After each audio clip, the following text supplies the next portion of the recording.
আসসালামু আলাইকুম এভরিওয়ান, আমি সিক্রেট পান্ডা রাইডার। তো আজকে আমি আপনাদেরকে দেখাবো 4 ঘন্টার একটা শিফট নিয়ে আমি টোটাল কয়টা ডেলিভারি কমপ্লিট করেছি এবং টোটাল কত টাকা ইনকাম হয়েছে। তো অ্যাপটা ওপেন করার পর সর্বপ্রথমে একটা অর্ডার ঢুকে সুলতান ডাইন থেকে 39 টাকার, ম্যাটশেফ থেকে একটা 37 টাকার, সিক্রেট রেসিপি থেকে 34 টাকার এবং ম্যাটশেফ থেকে আবারও ঢুকে 42 টাকার একটা অর্ডার।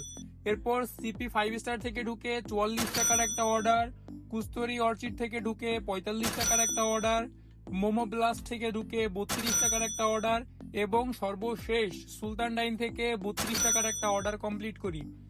তো 4 ঘন্টার এই শিফটে আমি টোটাল 8টা অর্ডার কনফার্ম করি এবং নতুন রাইডার হিসেবে 30টা ডেলিভারি কমপ্লিট করার জন্য আমি 400 টাকা ইনসেন্টিভ পাই।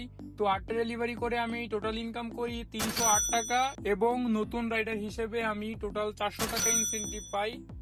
তো সব মিলিয়ে আমার আজকের ইনকাম 708 টাকা। তো এই ছিল আজকের মতো। পরবর্তীতে আবারও আপনাদের সামনে নতুন কোনো ভিডিও নিয়ে আসবো। অবশ্যই ওই পেজটিকে ফলো করে দিবেন এবং চ্যানেলটিকে সাবস্ক্রাইব করে দিবেন।